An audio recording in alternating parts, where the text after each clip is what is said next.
Bonjour petit astronaute. Aujourd'hui, tu vas écouter le 7e et dernier épisode de Calypso et la boîte à étoiles. Par cette histoire, nous t'avons fait découvrir un univers particulier, celui d'une galaxie pleine de surprises. Et d'ailleurs, sauras-tu trouver les petites surprises que te réserve ton enceinte Yoto ? En voici une. Tous les mercredis et samedis, Yoto te donne rendez-vous avec le mini-journal pour découvrir une devinette, une phrase rigolote, un animal incroyable, ou encore recevoir une bonne nouvelle. Autre exemple, tous les jours, tu peux allumer la radio Yoto depuis ton enceinte pour écouter de la musique en famille, sans publicité. Alors à ton tour d'explorer les différentes possibilités de ton enceinte Yoto et de laisser libre cours à ton imaginaire. Nous te souhaitons de très très belles aventures audio en compagnie de Yoto et Calypso. Bonne écoute!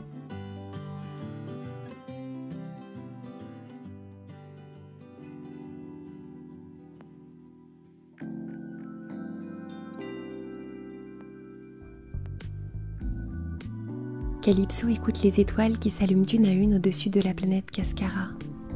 Elle sent la magie de l'espace qui l'appelle et les astres mystérieux de sa galaxie qui tracent leur chemin dans le ciel.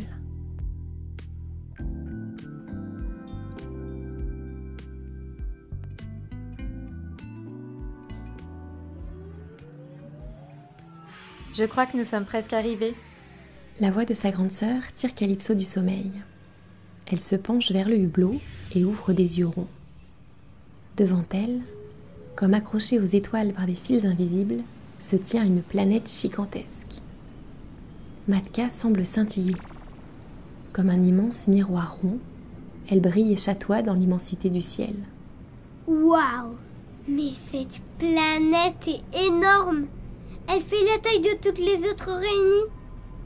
C'est vrai, mais vu d'ici, c'est difficile de savoir de quoi elle est faite. Infénéos, peux-tu trouver un endroit où atterrir, s'il te plaît? Le tableau de bord clignote un long moment comme s'il cherchait, puis la voix du vaisseau s'élève du poste de pilotage. Atterrissage impossible, aucune planète détectée. Célina fronce les sourcils. Mais comment ça, aucune planète en vue? Elle est là, juste devant nous. Aucune planète détectée. Alors ça, c'est trop bizarre. Est-ce que notre vaisseau est cassé? Non, c'est l'aspect de la planète qui brouille ses radars. C'est comme un miroir, elle lui renvoie sa propre image. Passons en pilotage manuel. Calypso abaisse le levier et le vaisseau descend en piqué. Il traverse une épaisse couche de nuages roses. Alors que l'Infineus survole la planète, Calypso observe les paysages qui défilent sous ses yeux. Des prairies verdoyantes, des forêts chatoyantes et des rivières qui dessinent des arabesques bleues. Des montagnes au sommet blanc de neige et des lacs limpides où se reflètent les nuages. Mais cette planète est magnifique! Tout semble y être en parfaite harmonie. Issa hoche la tête. Oh oui, elle est parfaite, mais personne ne peut y vivre. Mais pourquoi? Je suis sûre que ces rivières regorgent de poissons et que ces forêts sont pleines de plantes comestibles. Oui, c'est vrai, mais son air est empoisonné. Ce poison n'atteint pas les animaux et les végétaux, mais nous ne pourrions pas survivre plus de quelques minutes à la surface de cette planète. Célina fronce les sourcils et se tourne vers la boîte. Ça, c'est étrange. Je me demande bien pourquoi. Parce que entre les reflets éblouissants et l'air empoisonné, on dirait que cette planète se protège et qu'elle ne veut pas de visiteurs. Mais si elle est inhabitée, pourquoi est-ce que tu nous as fait venir ici, Adriel ? La boîte grésille. Calypso cherche une réponse à sa question. Et c'est une question importante.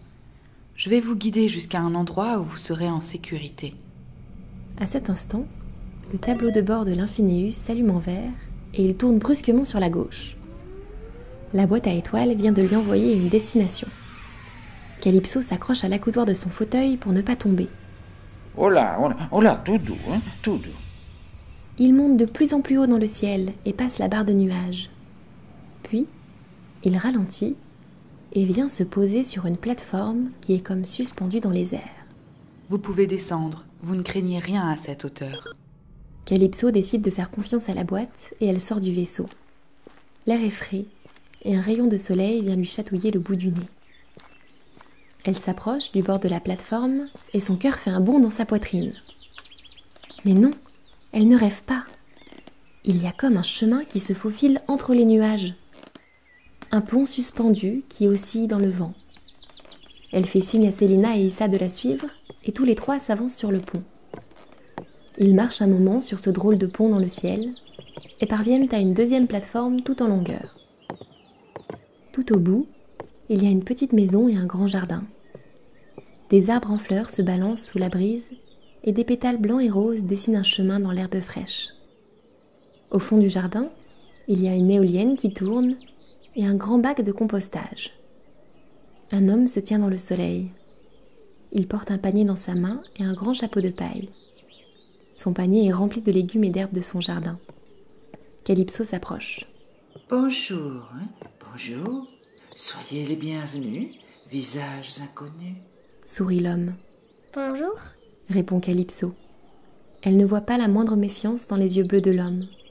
Juste une grande douceur. Venez. Il les invite à s'asseoir sur de petits bancs de bois et leur donne un fruit jaune et rond. Calypso croque dedans. Elle a l'impression de manger un morceau de soleil. Nous sommes Calypso, Célina et Issa. Et toi, comment t'appelles-tu? Est-ce que tu vis ici tout seul? L'homme sourit. Je suis Joya. Je ne suis pas vraiment seul. Dit l'homme en désignant son jardin, les arbres qui dansent et les insectes qui se posent sur son chapeau. Alors vous venez me raconter une histoire? Calypso est surprise. Comment Joya a-t-il deviné? Elle hoche la tête et lui tend la boîte à étoiles. L'homme sort une petite perle blanche de sa poche et la glisse dans la fente de la boîte. Calypso n'en revient pas. Est-ce que tu connais cette boîte? Joya sourit et fait oui de la tête. La boîte se met alors à grésiller. Bonjour Joya, je suis contente de te revoir. Cela fait exactement 8724 ans si ma mémoire est bonne. Calypso a trouvé quelques trésors pendant son voyage. Je pense que tu aimerais les voir. Joya se tourne vers Calypso. Celle-ci comprend.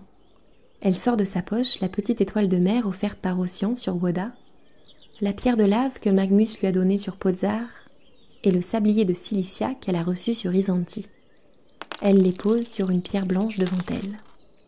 Voilà, grâce à ces objets magiques, les passeurs et passeuses d'histoire de toutes les planètes vont entendre l'histoire que je vais vous raconter aujourd'hui.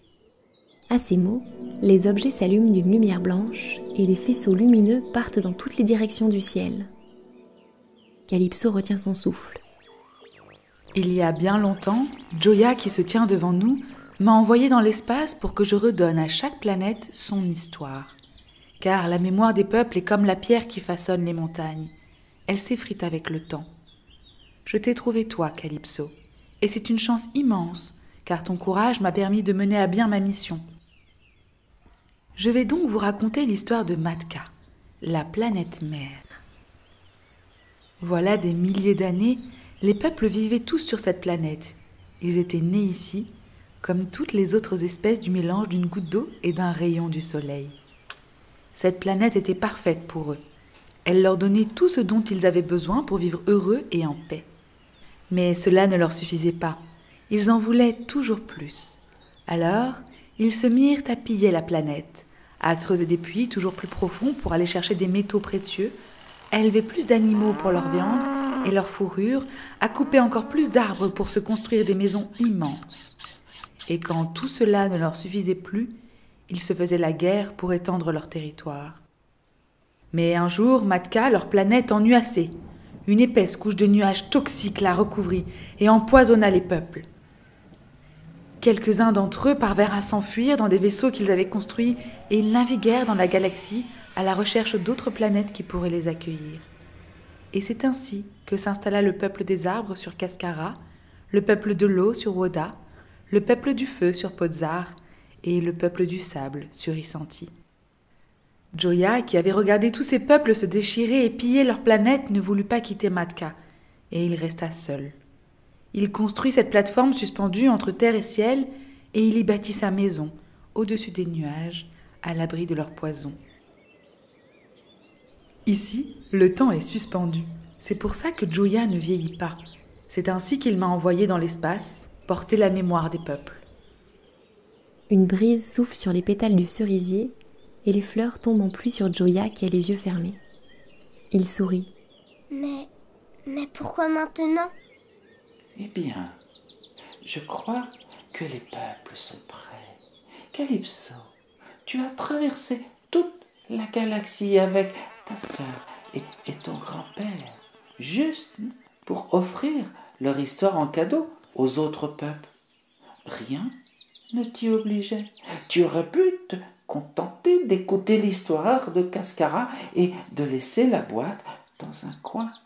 Tu l'as fait parce que tu es généreuse et courageuse.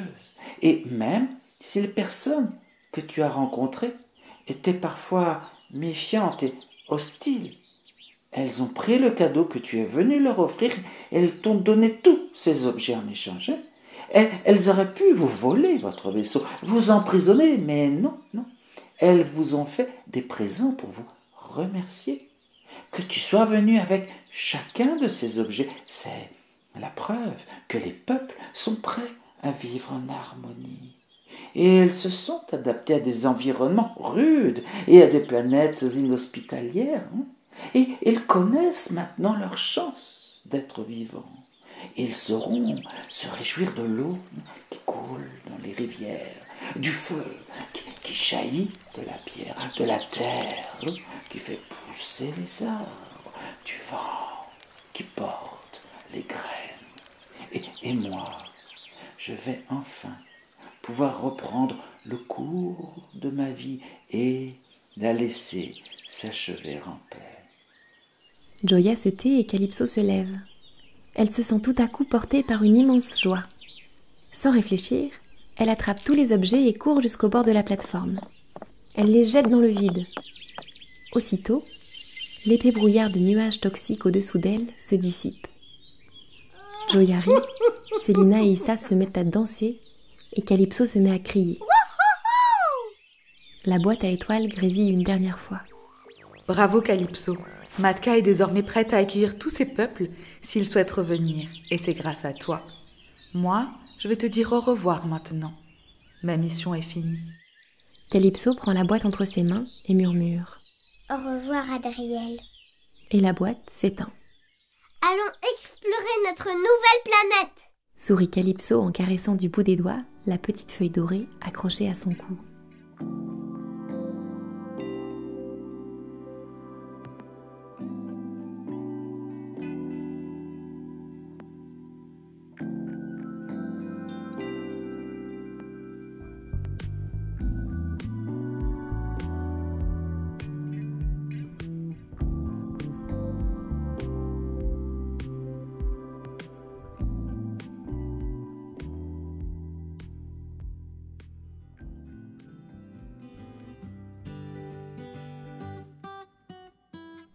Vous venez d'écouter une histoire d'Envolée Conté, une création originale écrite par Lucille Petit.